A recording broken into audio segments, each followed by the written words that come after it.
कौसल्या सुप्रजा रामपूर्वा सन्ध्या प्रवर्तते।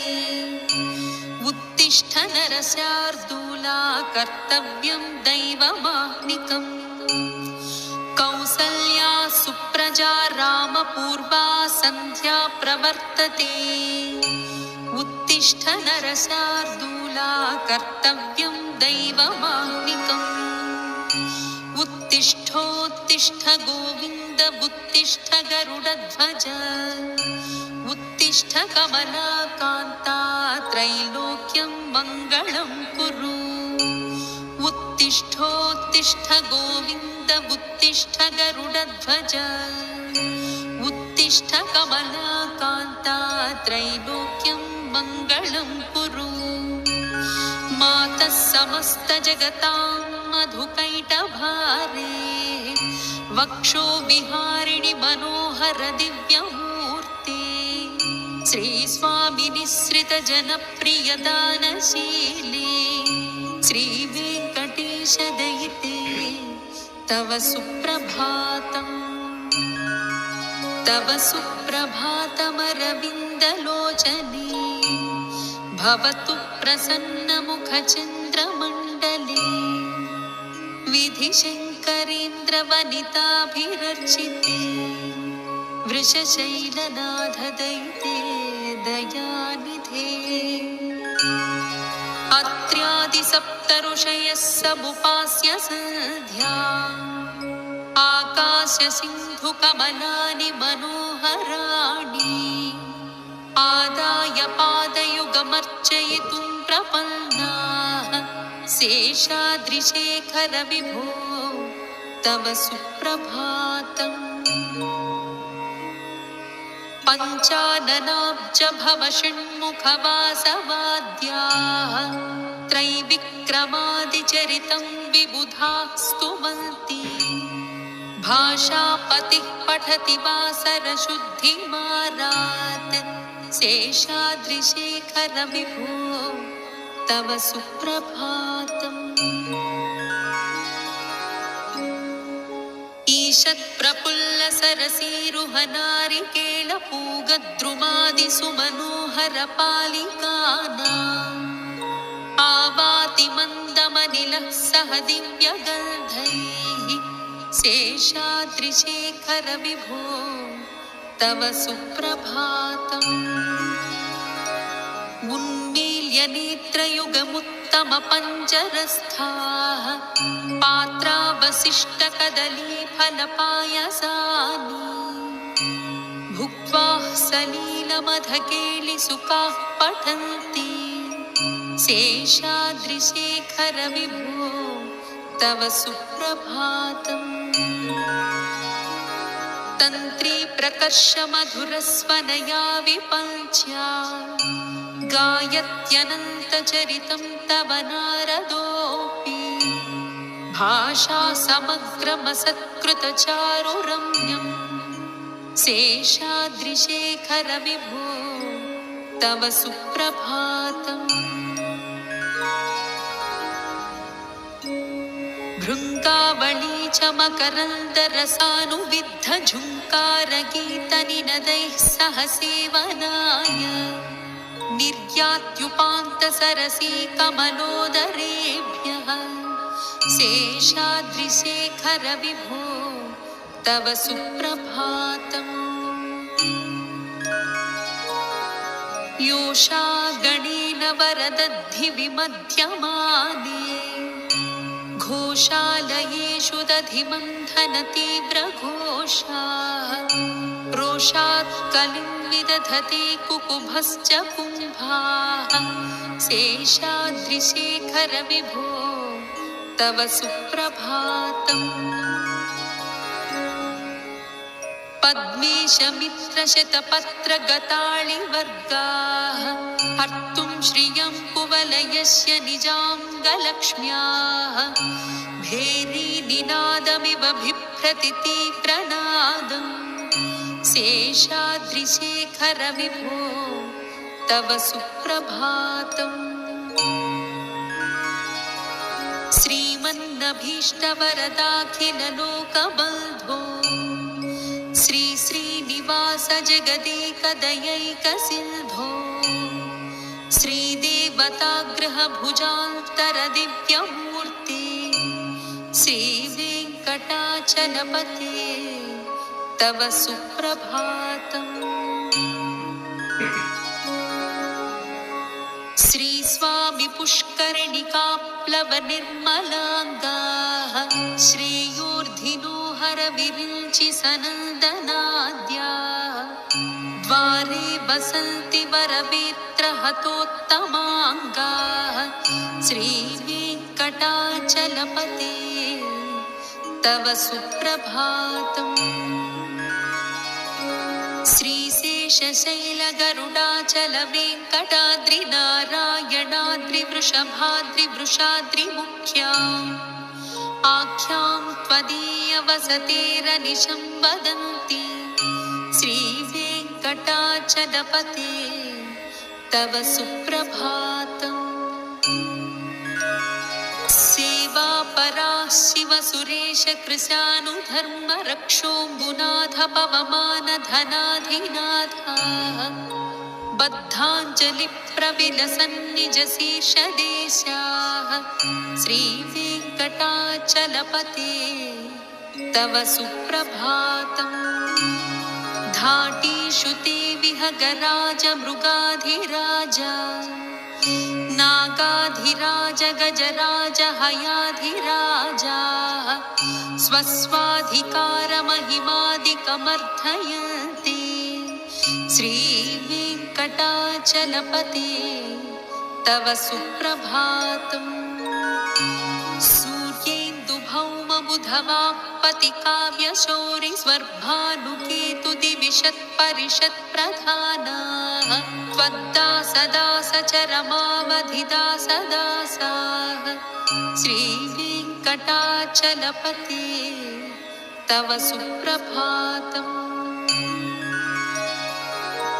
त्वत्पादधूलिभरितस्फुरितोत्तमाङ्गाः स्वर्गापवर्गनिरपेक्ष निजान्तरङ्गा कल्पागमाकलनयाकुलतां लभन्ते श्रीवेङ्कटाचलपते तव सुप्रभातम्।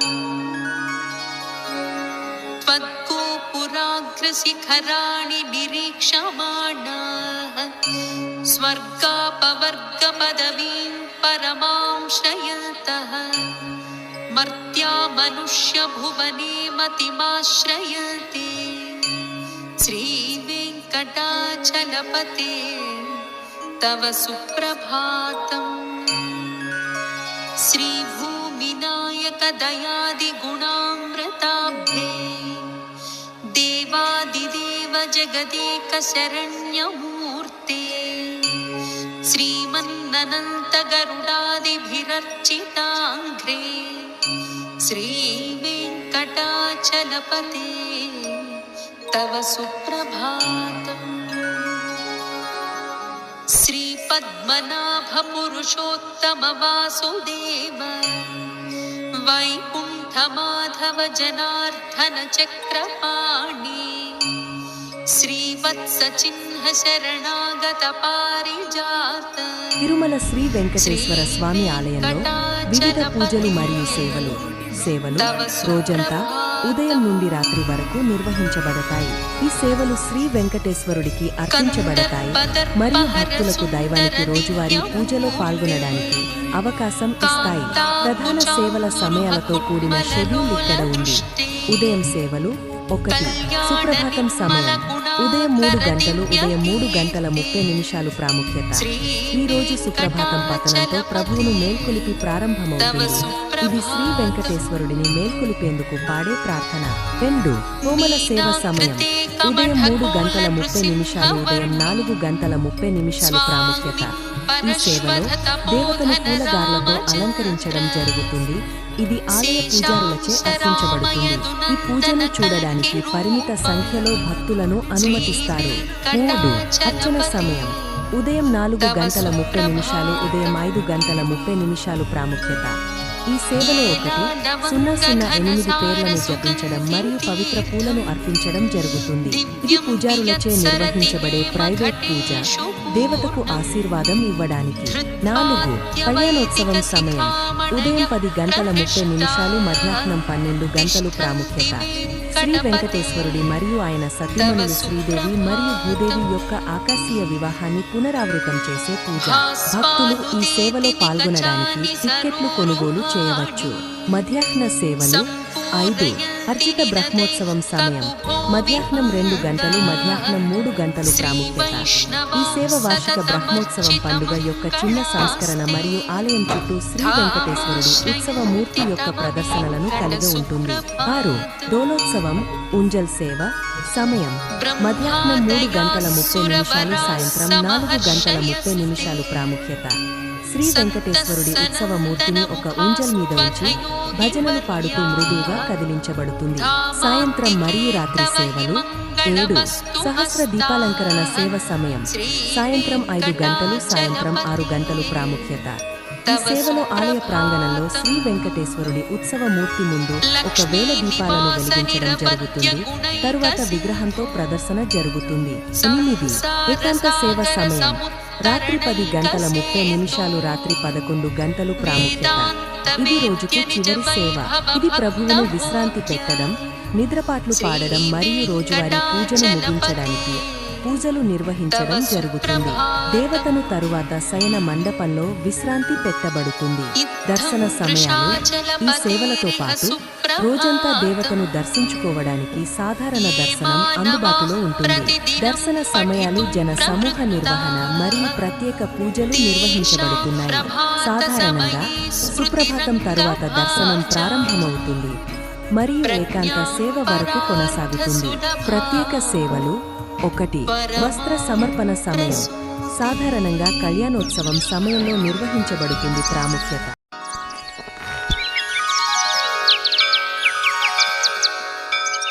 కౌసల్యా సుప్రజా రామ పూర్వా సంధ్యా ప్రవర్తతే ఉత్తిష్ఠ నరశార్దూలా కర్తవ్యం దైవమాహ్నికం. కౌసల్యా సుప్రజా రామ పూర్వా సంధ్యా ప్రవర్తతే ఉత్తిష్ఠ నరశార్దూలా కర్తవ్యం దైవమాహ్నికం. ఉత్తిష్ఠోత్తిష్ఠ గోవింద ఉత్తిష్ఠ గరుడధ్వజ ఉత్తిష్ఠ కమలాకాంతా త్రైలోక్యం మంగళం కురు. ఉత్తిష్ఠోత్తిష్ఠ గోవింద ఉత్తిష్ఠ గరుడధ్వజ ఉత్తిష్ఠ కమలాకాంతా త్రైలోక్యం మంగళం కురు. మాతః సమస్త జగతాం మధుకైటభారే వక్షో విహారిణి మనోహర దివ్యమూర్తే శ్రీ స్వామి నిశ్రిత జనప్రియ దానశీలే శ్రీ వెంకటేశ దయితే తవ సుప్రభాతం. తవ సుప్రభాతమరవిందలోచనే భవతు ప్రసన్నముఖచంద్రమండలే విధిశంకరేంద్ర వనితాభిరర్చితే వృషశైలనాథ దయితే దయానిధే. అత్ర్యాది సప్తఋషయః సముపాస్య సంధ్యా ఆకాశ సింధు కమలాని మనోహరాణి ఆదాయ పాదయుగమర్చయితుం ప్రపన్నాః శేషాద్రిశేఖర విభో తవ సుప్రభాతం. పంచాననాబ్జ భవ షణ్ముఖ వాసవాద్యాః త్రైవిక్రమాదిచరితం విబుధాః స్తువంతి భాషాపతిః పఠతి వాసర శుద్ధిమారాత్ శేషాద్రిశేఖర విభో తవ సుప్రభాతం.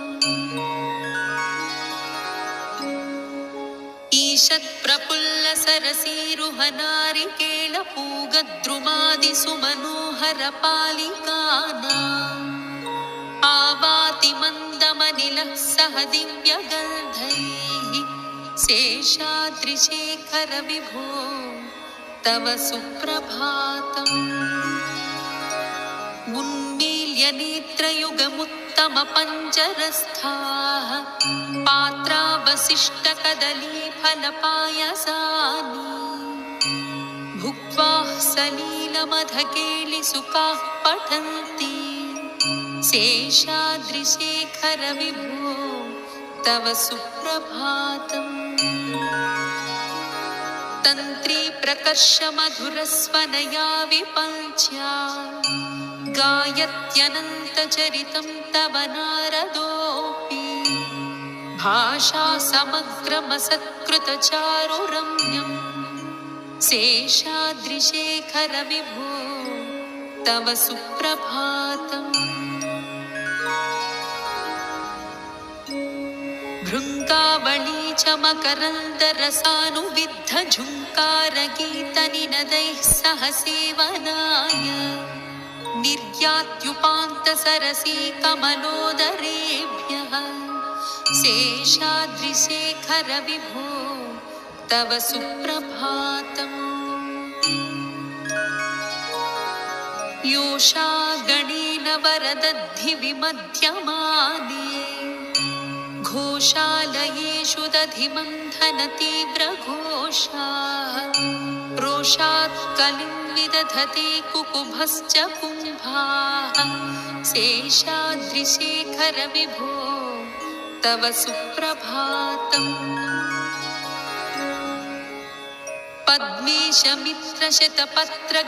पद्मेशमित्रशतपत्रगताळिवर्गाः हर्तुं श्रियं कुवलयस्य निजाङ्गलक्ष्म्याः भेरीनिनादमिव बिभ्रति तीव्रनादम् शेषाद्रिशेखर विभो तव सुप्रभातम्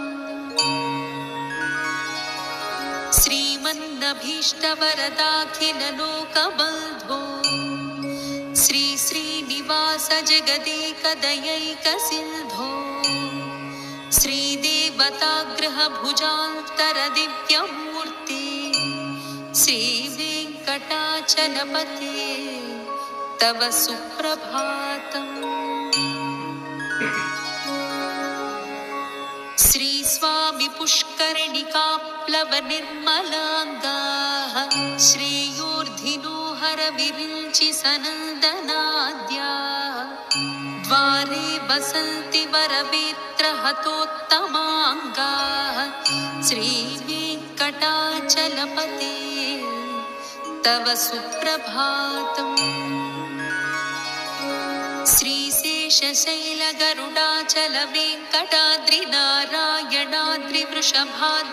श्रीशेषशैलगरुडाचलवेङ्कटाद्रिनारायणाद्रिवृषभाद्रिवृषाद्रिमुख्याम् आख्यां त्वदीयवसतेरनिशं वदन्ति श्रीवेङ्कटाचलपते तव सुप्रभातम् सेवापराः शिवसुरेश कृशानुधर्मरक्षोऽम्बुनाथ पवमानधनाधिनाथाः बद्धाञ्जलिप्रविलसन्निजशीर्षदेशाः श्रीवेङ्कटाचलपते तव सुप्रभातम् धाटीषु ते विहगराजमृगाधिराजा नागाधिराज गजराज हयाधिराजाः स्वस्वाधिकारमहिमादिकमर्थयन्ति श्रीवेङ्कटाचलपते तव सुप्रभातम्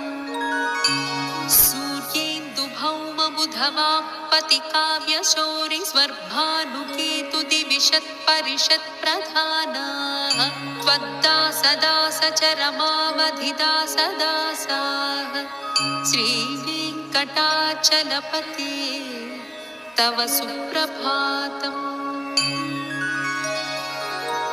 त्वत्पादधूलिभरितस्फुरितोत्तमाङ्गाः स्वर्गापवर्गनिरपेक्षनिजान्तरङ्गा कल्पागमाकलनयाकुलतां लभन्ते श्रीवेङ्कटाचलपते तव सुप्रभातम् त्वद्गोपुराग्रशिखराणि निरीक्षमाणाः स्वर्गापवर्गपदवीं परमां श्रयन्तः मर्त्या मनुष्यभुवने मतिमाश्रयन्ते श्रीवेङ्कटाचलपते तव सुप्रभातम् श्रीभूमिनायकदयादिगुणामृताब्धे देवादिदेव जगदेकशरण्यमूर्ते श्रीमन्ननन्तगरुडादिभिरर्चिताङ्घ्रे श्रीवेङ्कटाचलपते तव सुप्रभातम्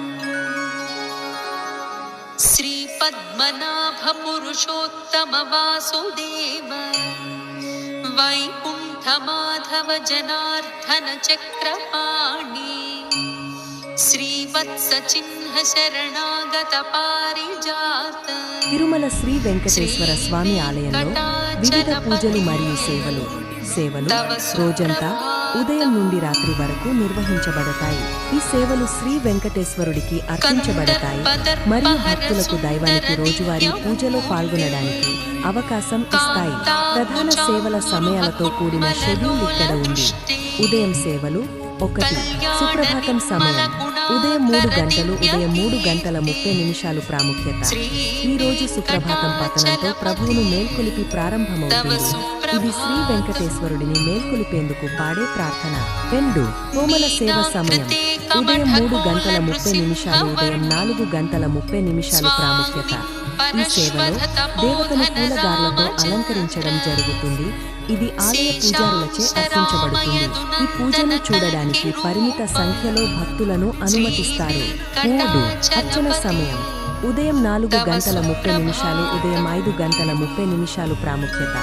ఈ సేవలో 1-008 పేర్లను జపించడం మరియు పవిత్ర పూలను అర్పించడం జరుగుతుంది. ఇది పూజారులచే నిర్వహించబడే ప్రైవేట్ పూజ, దేవతకు ఆశీర్వాదం ఇవ్వడానికి. 4 కళ్యాణోత్సవం సమయం ఉదయం 10 గంటల 30 నిమిషాలు మధ్యాహ్నం 12 గంటలు ప్రాముఖ్యత. శ్రీ వెంకటేశ్వరుడి మరియు ఆయన సతీమణులు శ్రీదేవి మరియు భూదేవి యొక్క ఆకాశీయ వివాహాన్ని పునరావృతం చేసే పూజ. భక్తులు ఈ సేవలో పాల్గొనడానికి టిక్కెట్లు కొనుగోలు చేయవచ్చు. మధ్యాహ్న సేవలు 5 అర్చిత బ్రహ్మోత్సవం సమయం మధ్యాహ్నం 2 గంటలు మధ్యాహ్నం 3 గంటలు ప్రాముఖ్యత.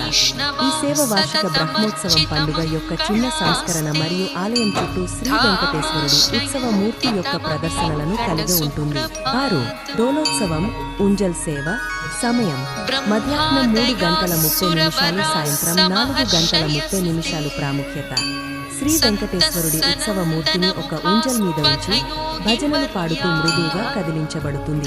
సాయంత్రం మరియు రాత్రి సేవలు 7 సహస్ర దీపాలంకరణ సేవ సమయం సాయంత్రం 5 గంటలు సాయంత్రం 6 గంటలు ప్రాముఖ్యత. ఈ సేవలో ఆలయ ప్రాంగణంలో శ్రీ వెంకటేశ్వరుడి ఉత్సవ మూర్తి ముందు 1000 దీపాలను వెలిగించడం జరుగుతుంది. తరువాత విగ్రహంతో ప్రదర్శన జరుగుతుంది. 8 ఏకాంత సేవ సమయం రాత్రి 10 గంటల 30 నిమిషాలు రాత్రి 11 గంటలు ప్రాముఖ్యత. ఇది రోజుకు చివరి సేవ. ఇది ప్రభువును విశ్రాంతి పెట్టడం, నిద్రపాట్లు పాడడం మరియు రోజువారీ పూజను ముగించడానికి పూజలు నిర్వహించడం జరుగుతుంది. దేవతను తరువాత శయన మండపంలో విశ్రాంతి పెట్టబడుతుంది. దర్శన సమయాలు ఈ సేవలతో పాటు రోజంతా దేవతను దర్శించుకోవడానికి సాధారణ దర్శనం అందుబాటులో ఉంటుంది. దర్శన సమయాలు జన సమూహ నిర్వహణ మరియు ప్రత్యేక పూజలు నిర్వహించబడుతున్నాయి. సాధారణంగా సుప్రభాతం తరువాత దర్శనం ప్రారంభమవుతుంది మరియు ఏకాంత సేవ వరకు కొనసాగుతుంది. ప్రత్యేక సేవలు 1 వస్త్ర సమర్పణ సమయం సాధారణంగా కళ్యాణోత్సవం సమయంలో నిర్వహించబడుతుంది. ప్రాముఖ్యత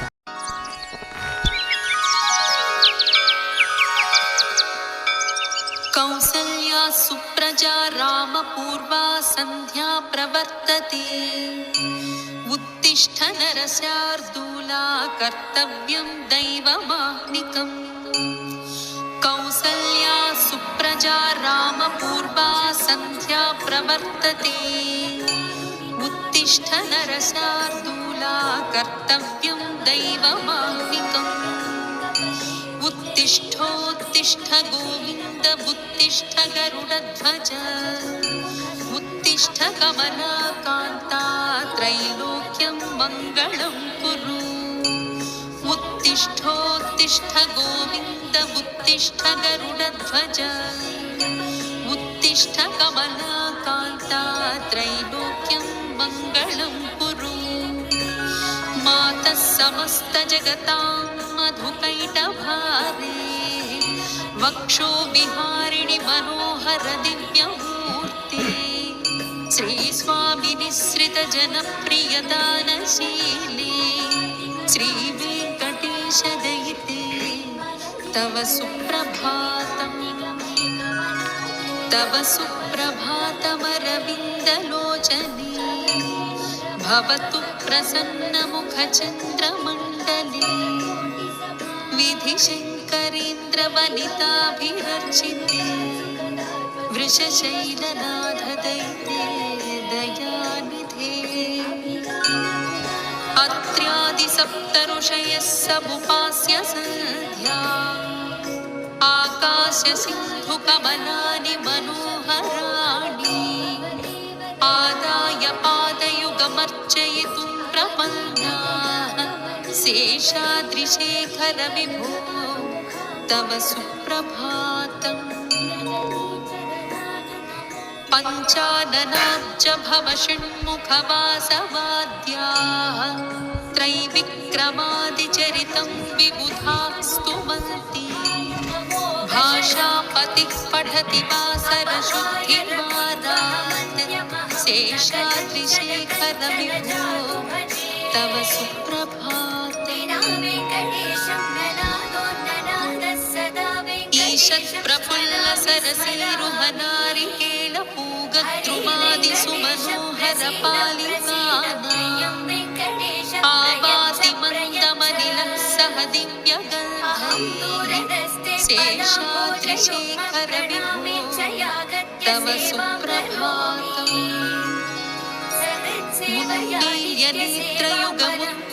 मुन्नील्यनेत्रयुगमुत्तमपञ्चरस्थाः पात्रावशिष्टकदलीफलपायसाः भुक्त्वा सलीलमधकेलिसुखाः पठन्ति शेषाद्रिशेखर विभो तव सुप्रभातम्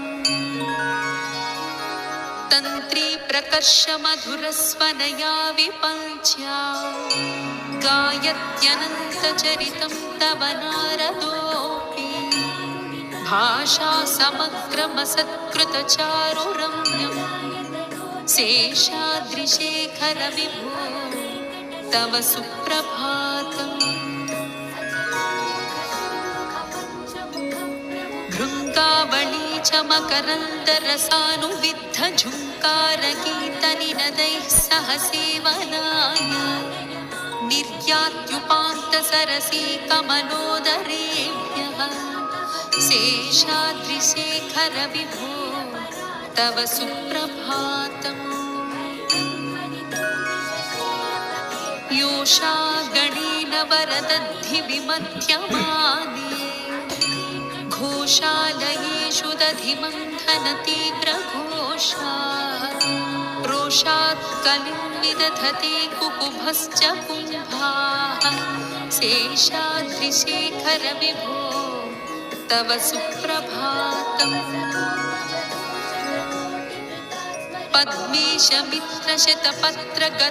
पद्मेशमित्रशतपत्रगताळिवर्गाः हर्तुं श्रियं कुवलयस्य निजाङ्गलक्ष्म्याः भेरीनिनादमिव बिभ्रति तीव्रनादम् शेषाद्रिशेखर विभो तव सुप्रभातम् श्रीमन्नभीष्टवरदाखिललोकबन्धो श्री श्रीनिवास जगदेकदयैकसिन्धो श्रीदेवताग्रहभुजान्तरदिव्यमूर्ते श्रीवेङ्कटाचलपते तव सुप्रभातम् श्री स्वामी पुष्करिणिका प्लवनिर्मलाङ्गाः श्रीयोधिनोहर विरिञ्चि सनन्दनाद्याः वसन्ति वरवेत्रहतोत्तमाङ्गाः श्रीवेङ्कटाचलपते तव सुप्रभातम् श्रीशैलगरुडाचलवेङ्कटाद्रिनारायणाद्रिवृषभाद्रिवृषाद्रिमुख्याम् आख्यां त्वदीयवसतेरनिशं वदन्ति श्रीवेङ्कटाचलपते तव सुप्रभातम्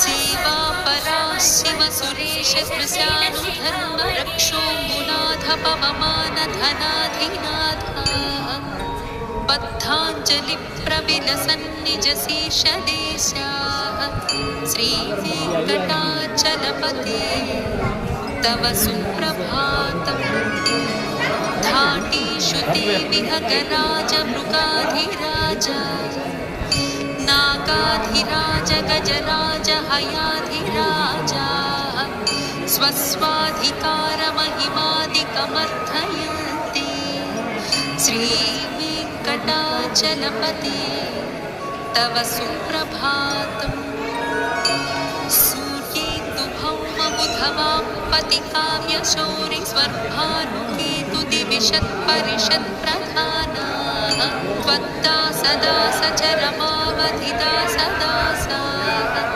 श्रीवेङ्कटाचलपते तव सुप्रभातम्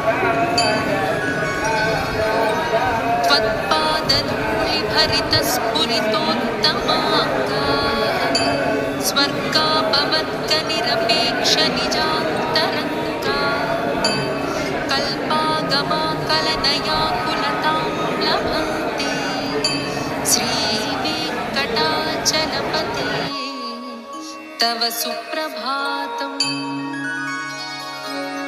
त्वद्गोपुराग्रशिखराणि निरीक्षमाणाः स्वर्गापवर्गपदवीं परमां श्रयन्तः मर्त्या मनुष्यभुवने मतिमाश्रयन्ते श्रीवेङ्कटाचलपते तव सुप्रभातम् श्रीभूमिनायकदयादिगुणामृताब्धे देवादिदेव जगदेकशरण्यमूर्ते श्रीमन्ननन्तगरुडादिभिरर्चिताङ्घ्रे श्रीवेङ्कटाचलपते तव सुप्रभातम् श्रीपद्मनाभपुरुषोत्तमवासुदेव वैकुण्ठमाधव जनार्दन चक्रपाणि श्रीवत्सचिह्न शरणागत पारिजात తిరుమల శ్రీ వెంకటేశ్వర స్వామి ఆలయంలో వివిధ పూజలు మరియు సేవలు రోజంతా ఉదయం నుండి రాత్రి వరకు నిర్వహించబడతాయి. ఈ సేవలు శ్రీ వెంకటేశ్వరుడికి అర్పించబడతాయి మరియు భక్తులకు దైవానికి రోజువారీ పూజలో పాల్గొనడానికి అవకాశం ఇస్తాయి. ప్రధాన సేవల సమయాలతో కూడిన షెడ్యూల్ ఇక్కడ ఉంది. ఉదయం సేవలు 1 సుప్రభాతం సమయం ఉదయం 3 గంటలు ఉదయం 3 గంటల 30 నిమిషాలు ప్రాముఖ్యత. ఈ రోజు సుప్రభాతం పతనంతో ప్రభువును మేల్కొలిపి ప్రారంభమవుతుంది. ఇది శ్రీ వెంకటేశ్వరుడిని మేల్కొలిపేందుకు పాడే ప్రార్థన. 2 హోమల సేవ సమయం ఉదయం 3 గంటల 30 నిమిషాలు ఉదయం 4 గంటల 30 నిమిషాలు ప్రాముఖ్యత. ఈ సేవలో దేవతను పూలదార్లతో అలంకరించడం జరుగుతుంది. ఇది ఆలయ పూజారులచే అర్పించబడుతుంది. ఈ పూజను చూడడానికి పరిమిత సంఖ్యలో భక్తులను అనుమతిస్తారు. 3 అర్చన సమయం ఉదయం 4 గంటల 30 నిమిషాలు ఉదయం 5 గంటల 30 నిమిషాలు ప్రాముఖ్యత. ఈ సేవలో 1-008 పేర్లను జపించడం మరియు పవిత్ర పూలను అర్పించడం జరుగుతుంది. ఇది పూజారులచే నిర్వహించబడే ప్రైవేట్ పూజ, దేవతకు ఆశీర్వాదం ఇవ్వడానికి. 4 కళ్యాణోత్సవం సమయం ఉదయం 10 గంటల 30 నిమిషాలు మధ్యాహ్నం 12 గంటలు ప్రాముఖ్యత. శ్రీ వెంకటేశ్వరుడి మరియు ఆయన సతీమణులు శ్రీదేవి మరియు భూదేవి యొక్క ఆకాశీయ వివాహాన్ని పునరావృతం చేసే పూజ. భక్తులు ఈ సేవలో పాల్గొనడానికి టిక్కెట్లు కొనుగోలు చేయవచ్చు. మధ్యాహ్న సేవలు 5 అర్చిత బ్రహ్మోత్సవం సమయం మధ్యాహ్నం 2 గంటలు మధ్యాహ్నం 3 గంటలు ప్రాముఖ్యత. ఈ సేవ వార్షిక బ్రహ్మోత్సవం పండుగ యొక్క చిన్న సంస్కరణ మరియు ఆలయం చుట్టూ శ్రీ వెంకటేశ్వరుడి ఉత్సవ మూర్తి యొక్క ప్రదర్శనలను కలిగి ఉంటుంది. 6 డోలోత్సవం ఉంజల్ సేవ సమయం మధ్యాహ్నం 3 గంటల 30 నిమిషాలు సాయంత్రం 4 గంటల 30 నిమిషాలు ప్రాముఖ్యత. శ్రీ వెంకటేశ్వరుడి ఉత్సవ మూర్తిని ఒక ఉంజల్ మీద ఉంచి భజనలు పాడుతూ మృదువుగా కదిలించబడుతుంది. సాయంత్రం మరియు రాత్రి సేవలు 7 సహస్ర దీపాలంకరణ సేవ సమయం సాయంత్రం 5 గంటలు సాయంత్రం 6 గంటలు ప్రాముఖ్యత. ఈ సేవలో ఆలయ ప్రాంగణంలో శ్రీ వెంకటేశ్వరుడి ఉత్సవ మూర్తి ముందు 1000 దీపాలను వెలిగించడం జరుగుతుంది. తరువాత విగ్రహంతో ప్రదర్శన జరుగుతుంది. 8 ఏకాంత సేవ సమయం రాత్రి 10 గంటల 30 నిమిషాలు రాత్రి 11 గంటలు ప్రాముఖ్యత. ఇది రోజుకు చివరి సేవ. ఇది ప్రభువును విశ్రాంతి పెట్టడం, నిద్రపాట్లు పాడడం మరియు రోజువారీ పూజను ముగించడానికి పూజలు నిర్వహించడం జరుగుతుంది. దేవతను తరువాత శయన మండపంలో విశ్రాంతి పెట్టబడుతుంది. దర్శన సమయాలు ఈ సేవలతో పాటు రోజంతా దేవతను దర్శించుకోవడానికి సాధారణ దర్శనం అందుబాటులో ఉంటుంది. దర్శన సమయాలు జన సమూహ నిర్వహణ మరియు ప్రత్యేక పూజలు నిర్వహించబడుతున్నాయి. సాధారణంగా సుప్రభాతం తరువాత దర్శనం ప్రారంభమవుతుంది మరియు ఏకాంత సేవ వరకు కొనసాగుతుంది. ప్రత్యేక సేవలు 1 వస్త్ర సమర్పణ సమయం సాధారణంగా కళ్యాణోత్సవం సమయంలో నిర్వహించబడుతుంది. ప్రాముఖ్యత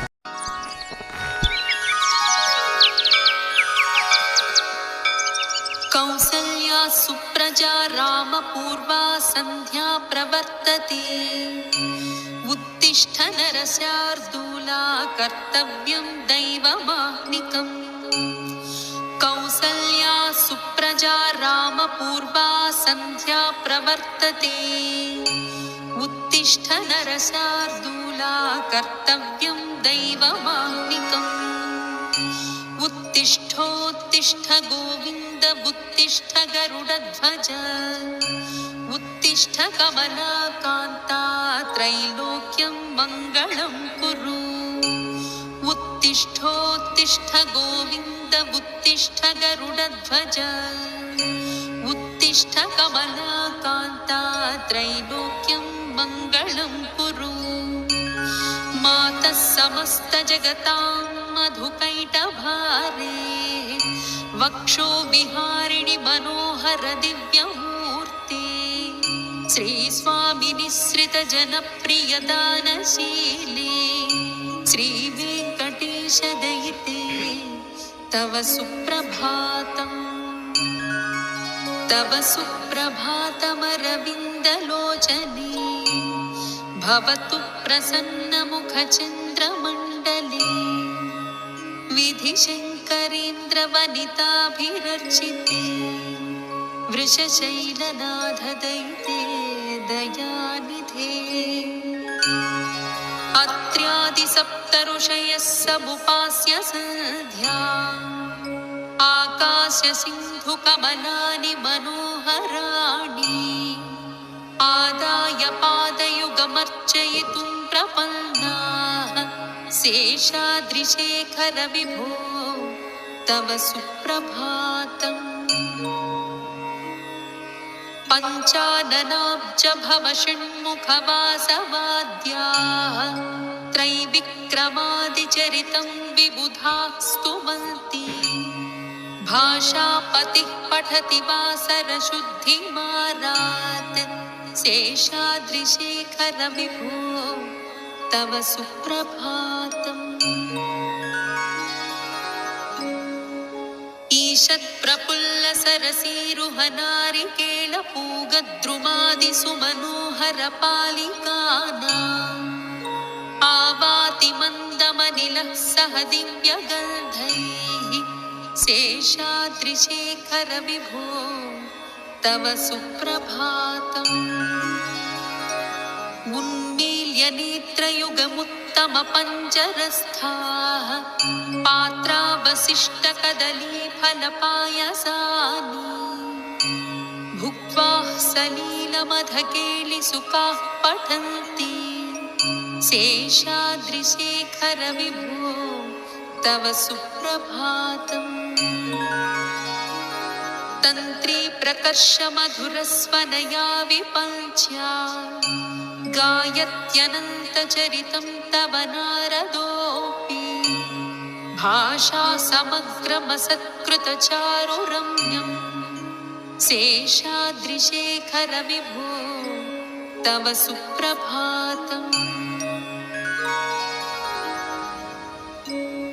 भृङ्गावळी च मकरन्दरसानुविद्ध झुङ्कारगीतनिनदैः सह सेवनाय निर्यात्युपान्तसरसी कमलोदरेभ्यः शेषाद्रिशेखर विभो तव सुप्रभातम्। योषा गणेन वरदद्धि विमध्यमाने घोषालयेषु दधिमन्थनतीव्रघोषाः रोषात् कलिं विदधते कुकुभश्च कुम्भाः शेषाद्रिशेखर विभो तव सुप्रभातम्। पद्मेशमित्रशतपत्रगताळिवर्गाः हर्तुं श्रियं कुवलयस्य निजाङ्गलक्ष्म्याः भेरीनिनादमिव बिभ्रति तीव्रनादम् शेषाद्रिशेखर विभो तव सुप्रभातम्। श्रीमन्नभीष्टवरदाखिललोकबन्धो श्री श्रीनिवास जगदेकदयैकसिन्धो श्रीदेवताग्रहभुजान्तरदिव्यमूर्ते श्रीवेङ्कटाचलपते तव सुप्रभातम्। श्रीस्वामि पुष्करिणिकाप्लवनिर्मलाङ्गाः श्रीयूर्धिनो हरविरुचि सनन्दनाद्याः द्वारे वसन्ति वरवेत्रहतोत्तमाङ्गाः श्रीवेङ्कटाचलपते तव सुप्रभातम्। श्रीशैलगरुडाचलवेङ्कटाद्रिनारायणाद्रिवृषभाद्रिवृषाद्रिमुख्या आख्यां त्वदीयवसतेरनिशं वदन्ति श्रीवेङ्कटाचलपते तव सुप्रभातम्। सेवापरा शिवसुरेश कृशानुधर्मरक्षोऽङ्गुनाथ पवमानधनाधिनाथाः बद्धाञ्जलिप्रविलसन्निजशेषदेशाः श्रीवेङ्कटाचलपते तव सुप्रभातम्। धाटीषु ते विहगराजमृगाधिराजा नागाधिराज गजराज हयाधिराजाः स्वस्वाधिकारमहिमादिकमर्थयन्ति श्रीवेङ्कटाचलपते तव सुप्रभातम्। सूर्येन्दुभौमबुधवापतिकाव्यशौरिस्वर्भानुकेतुदिविषत्परिषत्प्रधानाः त्वद्दासदासचरमावधिदासदासाः श्रीवेङ्कटाचलपते तव सुप्रभातम्।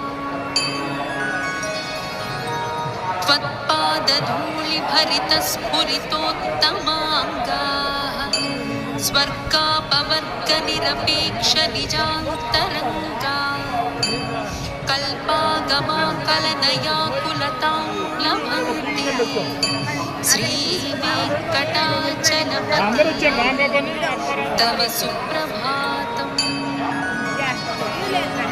त्वत्गोपुराग्रशिखराणि निरीक्षमाणाः स्वर्गापवर्गपदवीं परमां शयन्तः मर्त्या मनुष्यभुवने मतिमाश्रयन्ति श्रीवेङ्कटाचलपते तव सुप्रभातम् श्रीभूविनायकदयादिगुणामृताब्धे देवादिदेव जगदेकशरण्यमूर्ते श्रीमन्ननन्तकरुणादिभिरर्चिताङ्घ्रे श्रीवेङ्कटाचलपते तव सुप्रभातम् श्रीपद्मनाभपुरुषोत्तमवासुदेव वैकुण्ठमाधव जनार्दन चक्रपाणि श्रीवत्सचिह्न शरणागत पारिजात తిరుమల శ్రీ వెంకటేశ్వర స్వామి ఆలయంలో వివిధ పూజలు మరియు సేవలు రోజంతా ఉదయం నుండి రాత్రి వరకు నిర్వహించబడతాయి. ఈ సేవలు శ్రీ వెంకటేశ్వరుడికి అర్పించబడతాయి మరియు భక్తులకు దైవానికి రోజువారీ పూజలో పాల్గొనడానికి అవకాశం ఇస్తాయి. ప్రధాన సేవల సమయాలతో కూడిన షెడ్యూల్ ఇక్కడ ఉంది. ఉదయం సేవలు 1 సుప్రభాతం సమయం ఉదయం 3 గంటలు ఉదయం 3 గంటల 30 నిమిషాలు ప్రాముఖ్యత. ఈ రోజు సుప్రభాతం పతనంతో ప్రభువును మేల్కొలిపి ప్రారంభమవుతుంది. ఇది శ్రీ వెంకటేశ్వరుడిని మేల్కొలిపేందుకు పాడే ప్రార్థన. 2 కోమల సేవ సమయం ఉదయం 3 గంటల 30 నిమిషాలు ఉదయం 4 గంటల 30 నిమిషాలు ప్రాముఖ్యత. ఈ సేవలో దేవతను పూలగార్లతో అలంకరించడం జరుగుతుంది. ఇది ఆలయ పూజారులచే అర్పించబడుతుంది. ఈ పూజను చూడడానికి పరిమిత సంఖ్యలో భక్తులను అనుమతిస్తారు. 3 అర్చన సమయం ఉదయం 4 గంటల 30 నిమిషాలు ఉదయం 5 గంటల 30 నిమిషాలు ప్రాముఖ్యత. ఈ సేవలో 1-008 పేర్లను జపించడం మరియు పవిత్ర పూలను అర్పించడం జరుగుతుంది. ఇది పూజారులచే నిర్వహించబడే ప్రైవేట్ పూజ, దేవతకు ఆశీర్వాదం ఇవ్వడానికి. 4 కళ్యాణోత్సవం సమయం ఉదయం 10 గంటల 30 నిమిషాలు మధ్యాహ్నం 12 గంటలు ప్రాముఖ్యత. శ్రీ వెంకటేశ్వరుడి మరియు ఆయన సతీమణులు శ్రీదేవి మరియు భూదేవి యొక్క ఆకాశీయ వివాహాన్ని పునరావృతం చేసే పూజ. భక్తులు ఈ సేవలో పాల్గొనడానికి టిక్కెట్లు కొనుగోలు చేయవచ్చు. మధ్యాహ్న సేవలు 5 అర్చిత బ్రహ్మోత్సవం సమయం మధ్యాహ్నం 2 గంటలు మధ్యాహ్నం 3 గంటలు ప్రాముఖ్యత. ఈ సేవ వార్షిక బ్రహ్మోత్సవం పండుగ యొక్క చిన్న సంస్కరణ మరియు ఆలయం చుట్టూ శ్రీ వెంకటేశ్వరుడి ఉత్సవ మూర్తి యొక్క ప్రదర్శనలను కలిగి ఉంటుంది. 6 డోలోత్సవం ఉంజల్ సేవ సమయం మధ్యాహ్నం 3 గంటల 30 నిమిషాలు సాయంత్రం 4 గంటల 30 నిమిషాలు ప్రాముఖ్యత. శ్రీ వెంకటేశ్వరుడి ఉత్సవ మూర్తిని ఒక ఉంజల్ మీద ఉంచి భజనలు పాడుతూ మృదువుగా కదిలించబడుతుంది. సాయంత్రం మరియు రాత్రి సేవలు 7 సహస్ర దీపాలంకరణ సేవ సమయం సాయంత్రం 5 గంటలు సాయంత్రం 6 గంటలు ప్రాముఖ్యత. ఈ సేవలో ఆలయ ప్రాంగణంలో శ్రీ వెంకటేశ్వరుడి ఉత్సవ మూర్తి ముందు 1000 దీపాలను వెలిగించడం జరుగుతుంది. తరువాత విగ్రహంతో ప్రదర్శన జరుగుతుంది. 8 ఏకాంత సేవ సమయం రాత్రి 10 గంటల 30 నిమిషాలు రాత్రి 11 గంటలు ప్రాముఖ్యత. ఇది రోజుకు చివరి సేవ. ఇది ప్రభువును విశ్రాంతి పెట్టడం, నిద్రపాట్లు పాడడం మరియు రోజువారీ పూజను ముగించడానికి పూజలు నిర్వహించడం జరుగుతుంది. దేవతను తరువాత శయన మండపంలో విశ్రాంతి పెట్టబడుతుంది. దర్శన సమయాలు ఈ సేవలతో పాటు రోజంతా దేవతను దర్శించుకోవడానికి సాధారణ దర్శనం అందుబాటులో ఉంటుంది. దర్శన సమయాలు జన సమూహ నిర్వహణ మరియు ప్రత్యేక పూజలు నిర్వహించబడుతున్నాయి. సాధారణంగా సుప్రభాతం తరువాత దర్శనం ప్రారంభమవుతుంది మరియు ఏకాంత సేవ వరకు కొనసాగుతుంది. ప్రత్యేక సేవలు 1 వస్త్ర సమర్పణ సమయం సాధారణంగా కళ్యాణోత్సవం సమయంలో నిర్వహించబడుతుంది. ప్రాముఖ్యత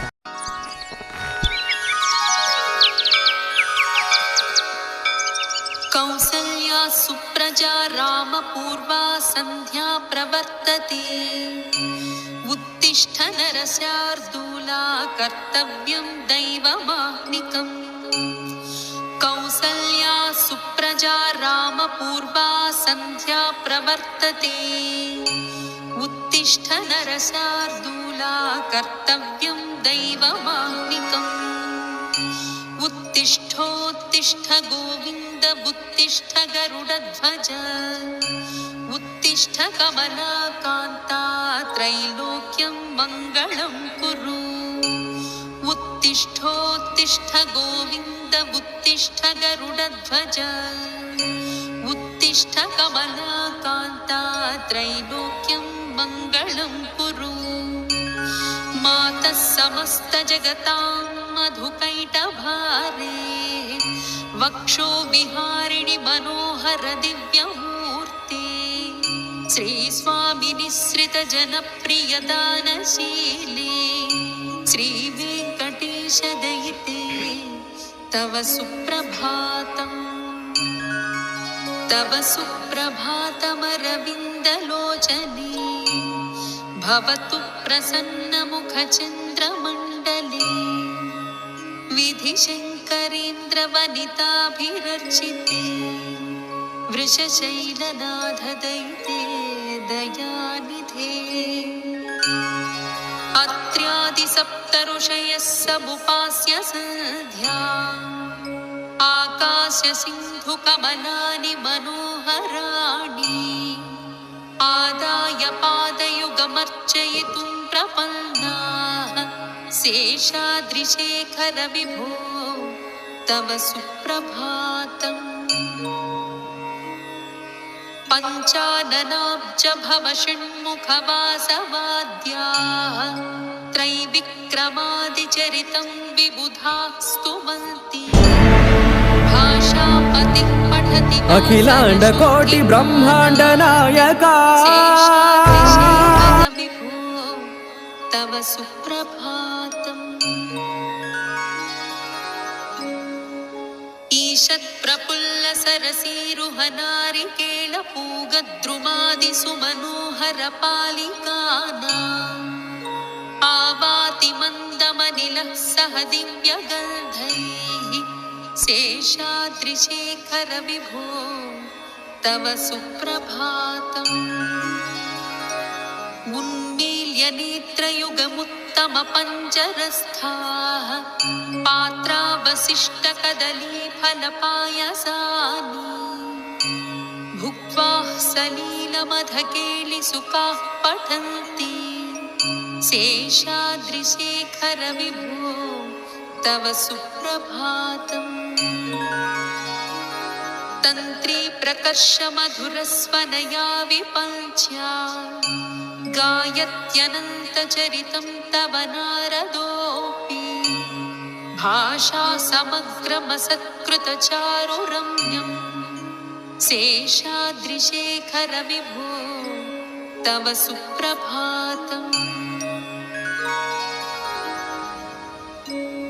भृङ्गावळी च मकरन्दरसानुविद्ध झुङ्कारगीतनिनदैः सह सेवनाय निर्यात्युपान्तसरसी कमलोदरेभ्यः शेषाद्रिशेखर विभो तव सुप्रभातम् योषा गणेन वरदद्धि विमध्यमाने घोषालयेषु दधिमन्थनतीव्रघोषाः रोषात् कलिं विदधते कुकुभश्च कुम्भाः शेषाद्रिशेखर विभो तव सुप्रभातम्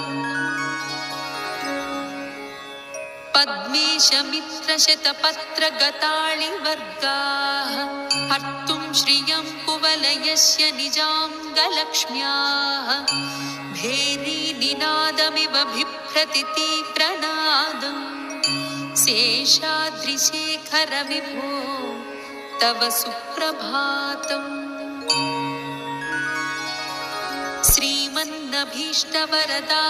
श्रीमन्नभीष्टवरदाखिललोकबन्धो श्री श्रीनिवास जगदेकदयैकसिन्धो श्रीदेवताग्रहभुजान्तरदिव्यमूर्ते श्रीवेङ्कटाचलपते तव सुप्रभातम् श्रीस्वामि वाग्विपुष्करिणिकाप्लवनिर्मलाङ्गाः श्रेयोर्धिनो हरविरिञ्चि सनन्दनाद्याः द्वारे वसन्ति वरवेत्रहतोत्तमाङ्गाः श्रीवेङ्कटाचलपते तव सुप्रभातम्। श्रीशेषशैलगरुडाचलवेङ्कटाद्रिनारायणाद्रिवृषभाद्रिवृषाद्रिमुख्याम् आख्यां त्वदीयवसतेरनिशं वदन्ति श्रीवेङ्कटाचलपते तव सुप्रभातम्। सेवापरा शिवसुरेशकृशानुधर्मरक्षोऽम्बुनाथ पवमानधनाधिनाथाः बद्धाञ्जलिप्रविलसन्निजशीर्षदेशाः श्रीवेङ्कटाचलपते तव सुप्रभातम्। धाटीषु ते विहगराजमृगाधिराजा नागाधिराज गजराज हयाधिराजा स्वस्वाधिकारमहिमादिकमर्थयन्ति श्रीवेङ्कटाचलपते तव सुप्रभातम्। सूर्येन्दुभौमबुधवाप्पतिकाव्यशौरिस्वर्भानुकेतुदिविशत्परिषत्प्रधानाः त्वद्दासदासचरमावधिदासदासाः श्रीवेङ्कटाचलपते तव सुप्रभातम्। त्वत्पादधूलिभरितस्फुरितोत्तमाङ्गाः स्वर्गापवर्गनिरपेक्षनिजान्तरङ्गा कल्पागमाकलनयाकुलतां लभन्ते श्रीवेङ्कटाचलपते तव सुप्रभातम्। त्वद्गोपुराग्रशिखराणि निरीक्षमाणाः स्वर्गापवर्गपदवीं परमां श्रयन्तः मर्त्या मनुष्यभुवने मतिमाश्रयन्ते श्रीवेङ्कटाचलपते तव सुप्रभातम्। श्रीभूमिनायकदयादिगुणामृताब्धे देवादिदेव जगदेकशरण्यमूर्ते श्रीमन्ननन्तगरुडादिभिरर्चिताङ्घ्रे श्रीवेङ्कटाचलपते तव सुप्रभातम्। श्रीपद्मनाभपुरुषोत्तमवासुदेव वैकुण्ठमाधव जनार्दन चक्रपाणि श्रीवत्सचिह्न शरणागत पारिजात తిరుమల శ్రీ వెంకటేశ్వర స్వామి ఆలయంలో వివిధ పూజలు మరియు సేవలు రోజంతా ఉదయం నుండి రాత్రి వరకు నిర్వహించబడతాయి. ఈ సేవలు శ్రీ వెంకటేశ్వరుడికి అర్పించబడతాయి మరియు భక్తులకు దైవానికి రోజువారీ పూజలో పాల్గొనడానికి అవకాశం ఇస్తాయి. ప్రధాన సేవల సమయాలతో కూడిన షెడ్యూల్ ఇక్కడ ఉంది. ఉదయం సేవలు 1 సుప్రభాతం సమయం ఉదయం 3 గంటలు ఉదయం 3 గంటల 30 నిమిషాలు ప్రాముఖ్యత. ఈ రోజు సుప్రభాతం పతనంతో ప్రభువును మేల్కొలిపి ప్రారంభమవుతుంది. ఇది శ్రీ వెంకటేశ్వరుడిని మేల్కొలిపేందుకు పాడే ప్రార్థన. 2 కోమల సేవ సమయం ఉదయం 3 గంటల 30 నిమిషాలు ఉదయం 4 గంటల 30 నిమిషాలు ప్రాముఖ్యత. ఈ సేవలో దేవతను పూలగార్లతో అలంకరించడం జరుగుతుంది. ఇది ఆలయ పూజారులచే అర్పించబడుతుంది. ఈ పూజను చూడడానికి పరిమిత సంఖ్యలో భక్తులను అనుమతిస్తారు. 3 అర్చన సమయం ఉదయం 4 గంటల 30 నిమిషాలు ఉదయం 5 గంటల 30 నిమిషాలు ప్రాముఖ్యత. ఈ సేవలో 1-008 పేర్లను జపించడం మరియు పవిత్ర పూలను అర్పించడం జరుగుతుంది. ఇది పూజారులచే నిర్వహించబడే ప్రైవేట్ పూజ, దేవతకు ఆశీర్వాదం ఇవ్వడానికి. 4 కళ్యాణోత్సవం సమయం ఉదయం 10 గంటల 30 నిమిషాలు మధ్యాహ్నం 12 గంటలు ప్రాముఖ్యత. శ్రీ వెంకటేశ్వరుడి మరియు ఆయన సతీమణులు శ్రీదేవి మరియు భూదేవి యొక్క ఆకాశీయ వివాహాన్ని పునరావృతం చేసే పూజ. భక్తులు ఈ సేవలో పాల్గొనడానికి టిక్కెట్లు కొనుగోలు చేయవచ్చు. మధ్యాహ్న సేవలు 5 అర్చిత బ్రహ్మోత్సవం సమయం మధ్యాహ్నం 2 గంటలు మధ్యాహ్నం 3 గంటలు ప్రాముఖ్యత. ఈ సేవ వార్షిక బ్రహ్మోత్సవం పండుగ యొక్క చిన్న సంస్కరణ మరియు ఆలయం చుట్టూ శ్రీ వెంకటేశ్వరుడి ఉత్సవ మూర్తి యొక్క ప్రదర్శనలను కలిగి ఉంటుంది. 6 డోలోత్సవం ఉంజల్ సేవ సమయం మధ్యాహ్నం 3 గంటల 30 నిమిషాలు సాయంత్రం 4 గంటల 30 నిమిషాలు ప్రాముఖ్యత. శ్రీ వెంకటేశ్వరుడి ఉత్సవ మూర్తిని ఒక ఉంజల్ మీద ఉంచి భజనలు పాడుతూ మృదువుగా కదిలించబడుతుంది. సాయంత్రం మరియు రాత్రి సేవలు 7 సహస్ర దీపాలంకరణ సేవ సమయం సాయంత్రం 5 గంటలు సాయంత్రం 6 గంటలు ప్రాముఖ్యత.